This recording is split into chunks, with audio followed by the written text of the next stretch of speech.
मुबारक हो विजय जी, इतने सालों बाद आपके घर इतनी बड़ी खुशी आई है। धन्यवाद अरुण, इस खुशी के मौके पर तुम इतनी दूर से मुझसे मिलने आए हो। सच में अरुण, आज मैं बहुत खुश हूं। तुम तो जानते हो मेरे पास सब कुछ था, लेकिन बस एक कमी थी। मैंने इसके लिए भगवान से बहुत मन्नतें मांगी, लेकिन आज आखिरकार भगवान ने मेरी सुन ही ली। अब मुझे किसी बात की कोई कमी नहीं है। आज मेरे पास सब कुछ है। मेरा जीवन तो आज सफल हो गया। मैं सच में आज बहुत खुश हूं। हाँ विजय, सच में बिना संतान के तो जीवन अधूरा ही होता है। चाहे हम कितनी भी धन दौलत क्यों न कमा लें, लेकिन अगर औलाद नहीं है तो जीवन किस काम का। तुम्हारा कारोबार संभालने के लिए और तुम्हारा वंश बढ़ाने के लिए कोई तो होना चाहिए। विजय और नंदिता अपने बेटे को लेकर बहुत खुश होते हैं। विजय गांव में लोगों को न्योता देने के लिए निकल जाता है। रास्ते में उसे कुछ लोग दिखाई देते हैं। विजय वहां जाता है और बोलता है, अरे भाई, आज मेरे घर बहुत बड़ी दावत है, आप सबको जरूर आना है। हाँ विजय जी, क्यों नहीं, हम आपकी खुशी में शामिल होने के लिए जरूर आएंगे। इतना कहकर विजय आगे बढ़ जाता है। तभी वहां खड़े लोग आपस में बात करने लगते हैं। अरे भाई, यह तो बहुत अच्छी बात है। आखिरकार विजय जी के घर बेटा पैदा हुआ। उस भले आदमी के नसीब में सिर्फ यही कमी थी, नहीं तो वह दिल का बहुत अच्छा है। हमेशा लोगों की मदद करता रहता है। कभी गांव में कोई पुण्य का काम हो तो सबसे पहले वही आगे बढ़कर सारे काम करवाता है। उसने कभी किसी की मदद करने से मना नहीं किया। हाँ भाई, पिछले साल मेरे साथ भी ऐसा ही कुछ हुआ था। अकाल की वजह से मेरे घर खाने को अनाज तक नहीं था।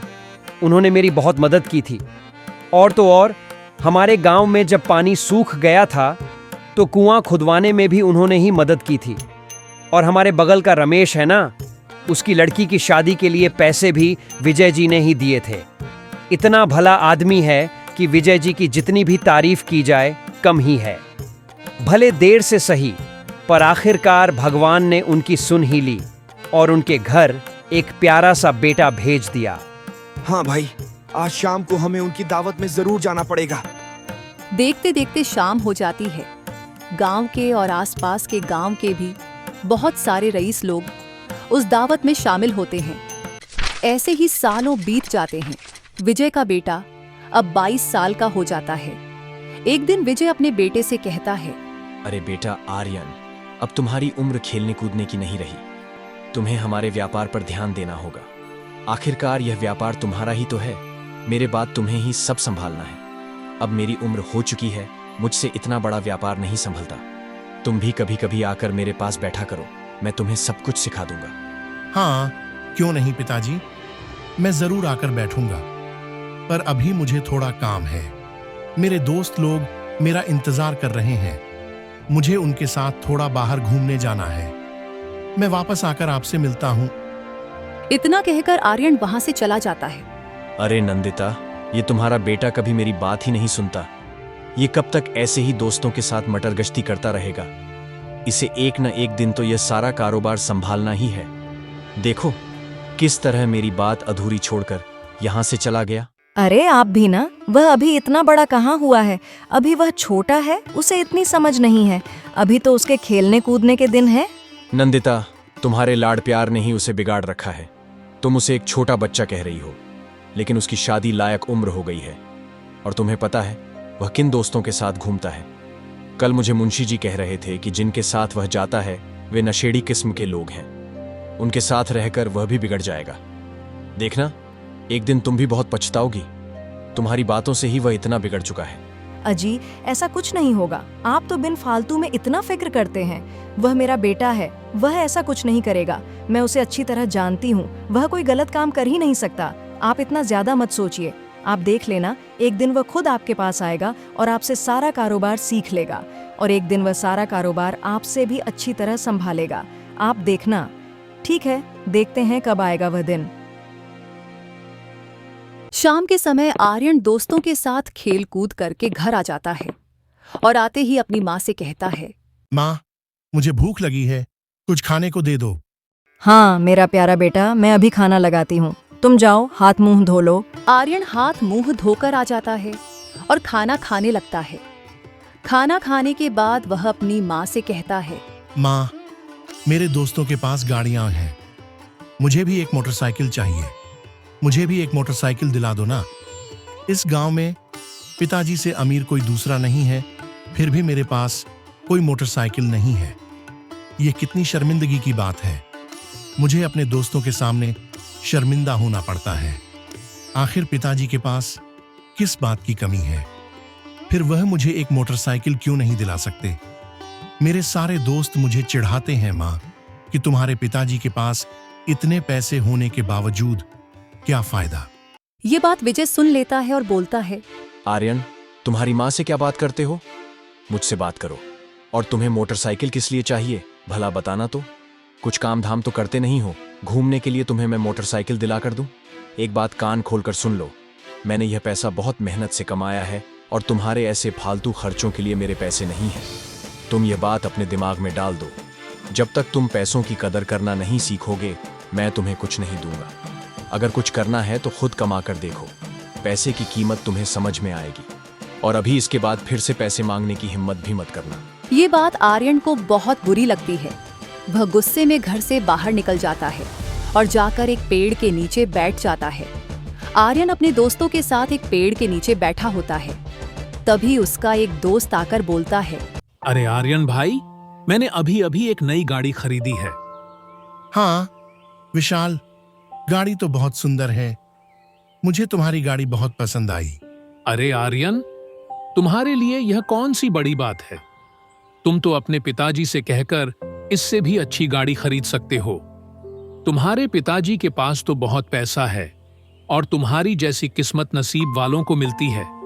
तुम्हारे पिताजी के पास इतना पैसा है कि तुम किसी चीज पर बस नजर रख लो, वह तुम्हारी हो सकती है। नहीं यार, काहे की किस्मत? मैं तो बहुत बदकिस्मत हूं। मेरे पिताजी के पास सब कुछ होने के बाद भी वह मेरे लिए कुछ नहीं कर सकते। मैं उनसे कुछ भी मांगने जाता हूं तो मुझे मना ही कर देते हैं। जब देखो तब मुझे व्यापार में हाथ बटाने के लिए कहते रहते हैं, जबकि मुझे व्यापार में कोई रुचि नहीं है। अभी मेरी उम्र ही क्या है? अब मौज नहीं करूंगा तो कब करूंगा? उनको तो यह सारी बात समझ में नहीं आती। वह बस इतना कहते रहते हैं, मेहनत करो, अपने दम पर खड़े हो जाओ। अब तुम ही बताओ, मेरे पिताजी ने इतना धन कमाया है, मुझे कुछ काम करने की जरूरत है भला? फिर भी पता नहीं क्यों मुझे बार बार व्यापार के लिए ठोकते रहते हैं। आज सुबह ही मेरी उनसे मोटरसाइकिल खरीदने की बात पर बहस हो गई। उन्होंने मुझे साफ साफ मना कर दिया और बहुत बुरा भला कहा। मुझे बहुत बुरा लग रहा है और उन पर गुस्सा भी बहुत आ रहा है। क्या बात कर रहे हो आर्यन? सच में यार, हम सारे दोस्त यह सोचते थे कि तुम बड़े नसीबवान हो, कि तुम जो चाहते हो वह तुम्हें मिल जाता होगा, लेकिन तुम तो उल्टा ही बोल रहे हो। सच में तुम्हारी किस्मत तो बहुत खराब है। इतना धनवान पिता होने के बाद भी तुम्हारी इच्छा पूरी नहीं कर सकते। सच में तुम्हारे पिताजी तुम्हारे साथ बहुत बुरा कर रहे हैं। उनकी जगह कोई और बाप होता तो ऐसा ना करता, तुम्हारी सारी इच्छाएं पूरी करता। तुम्हारे साथ बहुत बुरा हो रहा है। तुम इतना सब कुछ सह कैसे रहे हो? तुम्हें कुछ करना चाहिए। तुम्हें अपने पिताजी को सबक सिखाना चाहिए। सबक तो मैं सिखाना चाहता हूं, लेकिन कैसे? देखो आर्यन, अगर तुम मेरी बात मानो तो मेरे पास एक तरकीब है। अगर तुम चाहो तो मैं तुम्हें बता सकता हूं और इसी से तुम अपने पिताजी को सबक सिखा सकते हो। देखना, एक दिन तुम्हारे पास इतना पैसा होगा कि तुम्हें किसी से मांगने की जरूरत नहीं पड़ेगी। तुम ये गाड़ी देख रहे हो ना, ये मैंने खुद के बलबूते पर ली है। मैंने इसके लिए अपने पिताजी से पैसे नहीं मांगे, बल्कि मैं खुद के दम पर यह गाड़ी खरीदी है। अरे विशाल, क्या बात कर रहे हो? ये गाड़ी तुमने खुद के दम पर खरीदी है? लेकिन कैसे? ये गाड़ी तो बहुत महंगी लग रही है। इतने पैसे तुम्हारे पास कहां से आए? देखो, एक मेरा दोस्त है, वह शहर में घोड़ों की रेस में दांव लगाता है और उसमें बहुत बड़ी बड़ी रकम दांव पर लगती है। तो मैं कह रहा हूं कि तुम यही करो। तुम्हारा बाप तो तुम्हें पैसे देने से रहा। एक काम करो, कुछ न कुछ जुगाड़ करके अपनी माँ को मना लो और अपनी माँ से थोड़े पैसे उधार ले लो। उन्हें कह देना कि मैं कुछ दिनों में वापस कर दूंगा। तुम्हारी माँ तो तुम्हारी सुनती है ना? हाँ, मैं माँ से तो बात कर सकता हूँ, शायद वह मुझे पैसे दे देगी। चलो ठीक है, तो अभी तुम घर जाओ और अपनी माँ को मनाओ और उनसे 10,000 रुपए का इंतजाम करवाओ। आर्यन वहां से चला जाता है और घर जाकर अपनी माँ को मना लेता है और उनसे झूठ बोलकर 10,000 रुपये निकालवा लेता है और अपने दोस्त को दे देता है। कुछ दिनों बाद उसका दोस्त उन 10,000 रुपये के बदले उसे 20,000 रुपये लाकर देता है। ये देखकर आर्यन सोचता है, अरे यार, तुमने अब तक यह बात मुझसे क्यों छुपाई? पहले ही तुम मुझे यह बता देते तो आज तक मैं अमीर करोड़पति बन गया होता। यार आर्यन, तुम्हें तो पता है ना, यह बात किसी को अच्छी लगती है तो किसी को बुरी। कोई इसे जुआ समझता है तो कोई कुछ और। इसीलिए मैं यह चीज सबको बताता नहीं हूँ, पर मैंने तुम्हें परेशान देखा, इसीलिए मैंने तुम्हें बता दिया था। शुक्रिया मेरे दोस्त। देखना, कुछ दिनों बाद मैं तुम्हें थोड़े ज्यादा पैसे दूंगा। क्या तुम मेरे लिए वह पैसे अपने दोस्त को दे दोगे? और मैं चाहता हूं कि एक ही बार में मैं बहुत ज्यादा पैसे कमा लूं। पर आर्यन, तुम इतने सारे पैसे कहाँ से लाओगे? तुम उसकी फिक्र मत करो, मैं इंतजाम कर लूंगा। ठीक है, जैसे ही तुम्हारा इंतजाम हो जाए मुझे बता देना।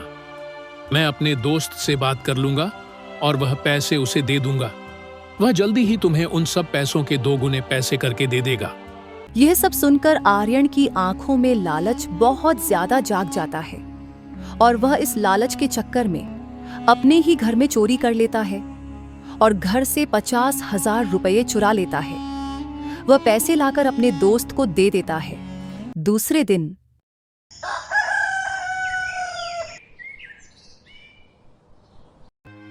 अरे नंदिता, तुमने तिजोरी में से पैसे निकाले थे क्या? मुझे बताया भी नहीं। जी, मैंने तो कोई पैसे नहीं निकाले, और भला मैं आपको पूछे बिना पैसे कभी निकालती हूँ? मुझे लगता है आपने कहीं रख दिए होंगे, जरा याद कीजिए। नहीं नहीं ममता, मुझे ठीक से याद है। मैंने कल ही गिनकर पैसे रखे थे।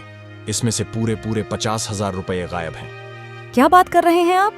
हे भगवान, इतनी बड़ी रकम! इसका मतलब हमारे घर में चोरी हुई है।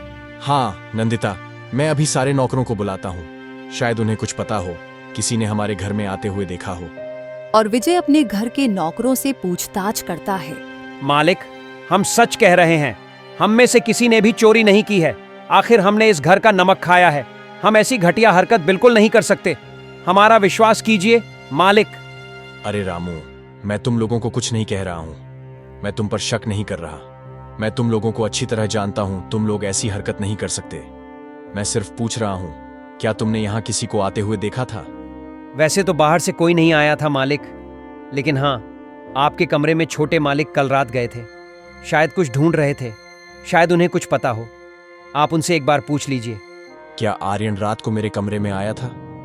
वह तो मेरे कमरे में कभी नहीं आता, और वह भी बिना मुझसे पूछे। अच्छा, मैं उससे पूछ लूंगा। तुम लोग अपने काम में लगो। विजय सोचता है, अच्छा, तो ये लड़का इतना बिगड़ चुका है कि अपने ही घर में चोरी कर रहा है। जरूर आर्यन ने ही बिना मुझसे पूछे वह पैसे निकाले हैं।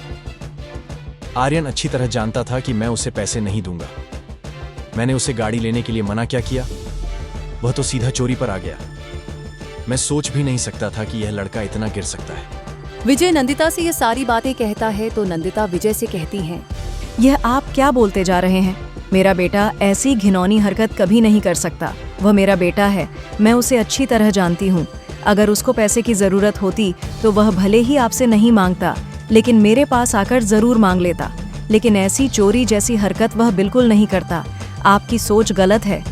नंदिता, अपने बेटे की हरकतों पर पर्दा मत डालो। ये जरूर उसने ही किया है। नंदिता और विजय में इस बात को लेकर बहस हो जाती है। नंदिता इस बात को मानने के लिए तैयार ही नहीं होती। आपको मेरी कसम है, आप मेरे बेटे से कुछ नहीं कहेंगे। अगर आपने उससे सीधे बात की तो वह आपके बारे में क्या सोचेगा कि उसका खुद का पिता उसे चोरी का इल्जाम लगा रहा है। उसे बहुत बुरा लगेगा, उसका दिल टूट जाएगा। नंदिता, देख लेना, एक दिन तुम बहुत पछताओगी, लेकिन तब समय जा चुका होगा। कुछ दिन ऐसे ही गुजर जाते हैं। फिर एक दिन आर्यन अपने दोस्त के पास जाकर पैसे मांगता है तो वह दोस्त बोलता है, वो क्या है ना आर्यन, इस बार मेरा दोस्त उसे घोड़े की रेस में हार गया था और उसने इस बार बहुत ज्यादा पैसे भी दांव पर लगाए थे, जिसमें तुम्हारे पैसे भी शामिल थे। तो अब वह पैसे पूरी तरह से डूब चुके हैं। मुझे नहीं लगता कि अब तुम्हारे पैसे वापस मिल पाएंगे। ये तुम क्या कह रहे हो? मैंने तुम्हें पूरे 50,000 रुपए दिए हैं। इतनी बड़ी रकम तुम कह रहे हो कि वापस नहीं मिलेगी? मुझे मेरे पैसे वापस चाहिए। ये सब तो उस खेल में चलता रहता है, कभी फायदा होता है तो कभी नुकसान। वह मैं कुछ नहीं जानता। तुम्हें पता है, वह पैसे मैंने अपने पिताजी की तिजोरी से चुरा लिए थे। अब वह पैसे मुझे वापस चाहिए। मैं इसमें कुछ नहीं कर सकता। एक रास्ता है, अगर तुम वह पैसे वापस पाना चाहते हो तो तुम्हें और पैसों का इंतजाम करना होगा, क्योंकि अगर मेरा दोस्त फिर दांव लगाएगा, शायद इस बार उसकी जीत हो जाए और तुम्हारे सारे पैसे तुम्हें वापस मिल जाए। बस यही एक रास्ता है। तुमने मेरे पूरे 50,000 रुपये डुबो दिए और अभी फिर से पैसे मांग रहे हो। मैं और पैसे कहां से लाऊंगा? वह तो तुम सोचो आर्यन, लेकिन अगर तुम्हें तुम्हारे पुराने पैसे वापस चाहिए तो तुम्हें और पैसों का इंतजाम करना होगा, और मुझे लगता है कि इस बार तुम्हारे सारे पैसे तुम्हें वापस मिल जाएंगे। तो तुम एक काम करो, जैसे तुमने 50,000 रुपये निकाले थे वैसे ही और 50,000 रुपये निकाल लो। इस बार तुम्हें बहुत तगड़ा मुनाफा होगा, देख लेना। आर्यन उसके दोस्त की बात में आ जाता है और रात को चोरी छिपे अपने पिताजी की तिजोरी में से पैसे निकाल रहा होता है। तभी विजय उसे देख लेता है। अपने पिताजी को देख आर्यन बहुत डर जाता है और विजय को आर्यन पर बहुत गुस्सा आता है। इन दोनों की आवाज सुनकर नंदिता भी वहां आ जाती है। विजय बोलता है, देखा नंदिता, उस दिन मैंने तुमसे कहा था ना, पर तुमने मेरी बात नहीं मानी। पर अब तुम क्या करोगी? अब तो मैंने इसे हाथ पकड़ लिया। यह तुम्हारा लाडला है ना, इसी ने दिन 50,000 रुपये चुराए थे। चाहे तो तुम पूछ लो। और आज भी यह तिजोरी में से और पैसे चुरा रहा था। मैंने इसे हाथ पकड़ लिया है। बेटा आर्यन, मैं ये क्या सुन रही हूँ? तुम्हें शर्म आनी चाहिए, अपने ही घर में पैसे चुराते हो। मैंने कभी यह नहीं सोचा था कि तुम ऐसी हरकत भी कर सकते हो। तुम्हारे पिताजी सही कहते रहते थे, तुम पूरी तरह से बिगड़ चुके हो। वैसे तुम्हें इतनी बड़ी रकम की जरूरत पड़ी तो ठीक, लेकिन क्यों? जिसके लिए तुम अपने ही घर में चोरी करने के लिए तैयार हो गए। आर्यन जुए में पैसे हारने वाली बात दोनों को बताता है। हे भगवान, तो तुम मेरी मेहनत की कमाई को जुए में उड़ा रहे थे और इस जुए के लिए अपने ही घर में चोरी तक कर रहे थे। आर्यन, तुम्हें अपना बेटा कहते हुए भी मुझे शर्म आ रही है। पिताजी, आप मुझ पर इतना भड़क क्यों रहे हैं? क्या इन पैसों पर मेरा कोई हक नहीं है? क्या आपके बाद यह सारी दौलत मेरी नहीं होने वाली? क्या मुझे इतना भी हक नहीं कि मैं अपने ही घर से थोड़े पैसे ले सकूं? क्या सच में इन पैसों पर मेरा हक नहीं है? बदतमीज कहीं का, तू बहुत ज्यादा बोलने लगा है। तुझे बात करने की भी तमीज नहीं रही। सुन ले आर्यन, मैं तुझे इस घर से फूटी कौड़ी तक नहीं दूंगा। जा, जो करना है कर ले। आर्यन गुस्से में वहां से चला जाता है और उसके जाते ही विजय को अचानक दिल का दौरा पड़ता है और उनकी मौके पर ही मौत हो जाती है। विजय का अंतिम संस्कार कर दिया जाता है। एक तरफ पिता की चिता जल रही होती है और दूसरी तरफ आर्यन मन ही मन सोचता है, एक तरफ से अच्छा ही हो गया। अब मैं अपने मन मुताबिक जी सकता हूं। अब मुझे कोई रोक टोक नहीं करेगा।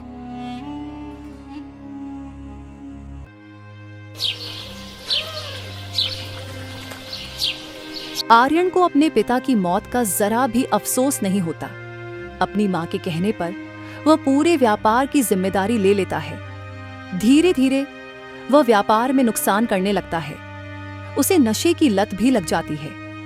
यह सब देख नंदिता को अपने बेटे की फिक्र होने लगती है। नंदिता आर्यन की शादी कर देती है, यह सोचकर कि शादी के बाद वह बहुत सुधर जाएगा। पर वैसा कुछ नहीं होता। शादी होने के बाद भी आर्यन वैसा का वैसा ही रहता है। वह व्यापार में लगातार नुकसान करता रहता है। ये सब देख नंदिता को बहुत फिक्र होने लगती है और वह चिंता की वजह से बीमार पड़ जाती है। बीमारी के चलते एक दिन उसकी भी मौत हो जाती है। अब आर्यन पूरी तरह से आजाद हो जाता है और धीरे धीरे अपना पूरा व्यापार का पैसा जुए में लगाने लगता है और पूरी तरह से बर्बाद हो जाता है। ये सब देख उसकी पत्नी भी उसे छोड़कर अपने मायके चली जाती है। अब आर्यन अकेला अपने घर में बैठा रहता है और एक दिन सोचता है, यह मैंने क्या कर दिया? मुझसे इतनी बड़ी गलती कैसे हो गई? नशे और लालच में मैंने अपने माँ बाप को खो दिया, अपनी पत्नी को भी खो दिया। ऊपर से मैंने जुए में सारा पैसा लुटा दिया। मेरे पिताजी और मेरी माँ ने मुझे कितना समझाने की कोशिश की। काश मैंने उनकी बात मान ली होती तो आज मैं इस हालत में ना होता और वे दोनों भी जिंदा होते। मेरा खुशहाल परिवार होता। ये सब सोचकर आर्यन रोने लगता है और उसे अपने किए का बहुत पछतावा होने लगता है। बस अब बहुत हो चुका। मैं आज के बाद जुए की आदत छोड़ दूंगा। आज से मैं खुद से वादा करता हूं कि मैं बहुत मेहनत करूंगा और सारा व्यापार फिर से वैसा ही बनाऊंगा, चाहे इसके लिए मुझे कितनी भी मेहनत क्यों ना करनी पड़े। मेरे पिताजी का सपना था कि वह मुझे खुद से भी बड़ा व्यापारी बनाना चाहते थे।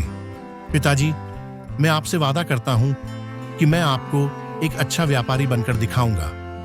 अभी सबसे पहले मुझे अपनी पत्नी को वापस लाना पड़ेगा। उसके बाद मैं धीरे धीरे सब कुछ ठीक कर दूंगा। ये सोचकर आर्यन अपनी पत्नी को लेने उसके गांव पहुंच जाता है, लेकिन पहुंचते पहुंचते शाम हो जाती है और जैसे ही वह घर के पास आता है, बाहर से उसे कुछ आवाजें आने लगती हैं। वह दरवाजे से अंदर की ओर देखता है और देखकर उसके होश उड़ जाते हैं। उसकी पत्नी उसके ही दोस्त के साथ दिखाई देती है। वे दोनों आपस में बात कर रहे होते हैं। अच्छा हुआ विशाल, तुम आ गए। मुझे तुमसे बहुत जरूरी बात करनी थी। दरअसल मेरा पति अब पूरी तरह हताश हो गया है। उसके पास सब कुछ नहीं बचा। मैंने उसे छोड़ दिया है। अब हम दोनों शादी कर सकते हैं और तुमने भी तो उसे अपनी बातों में फंसाकर अच्छी खासी रकम वसूल कर ली है। और अभी मैं तुम्हें जो बताने जा रही हूँ उसे बड़े गौर से सुनो। अभी तुम्हारे पास जितने भी पैसे हैं उन्हें जमा कर लो, क्योंकि हमें वह घर खरीदना है जहाँ आर्यन रहता है। दरअसल आर्यन के पिता ने मुझे एक बड़ी बात बताई थी, क्योंकि वे आर्यन से ज्यादा मुझ पर भरोसा करते थे। उन्होंने आर्यन के भले के लिए अपने घर के चारों कोनों में सोने के सिक्कों से भरे 4 घड़े रखे हुए हैं, और ये बात सिर्फ मैं जानती हूँ। तो अभी तुम एक काम करो, जमा कर आर्यन से उसका घर जिस कीमत पर मिले खरीद लो। चाहे इसके लिए तुम्हें खुद का घर भी बेचना पड़े, क्योंकि एक बार वह घर हमारे पास आ गया तो हमें पूरी जिंदगी काम करने की जरूरत नहीं पड़ेगी। लेकिन सुनीता, क्या वह घर आर्यन बेच देगा? क्यों नहीं बेचेगा? उसे पैसों की बहुत जरूरत है। वह पूरी तरह से बर्बाद हो चुका है। अगर उसे घर की अच्छी खासी रकम मिल जाए तो वह जरूर घर बेच देगा। मैं उसे अच्छी तरह जानती हूँ। ठीक है सुनीता, कल ही मैं उसके घर जाऊंगा और वह घर खरीद लूंगा। फिर हम दोनों मिलकर शादी कर लेंगे। ये सारी बातें आर्यन खिड़की से सुन रहा होता है। ये सब सुनकर उसे बहुत बड़ा धक्का लगता है और वह सीधे अपने घर चला जाता है और निराश होकर बैठ जाता है।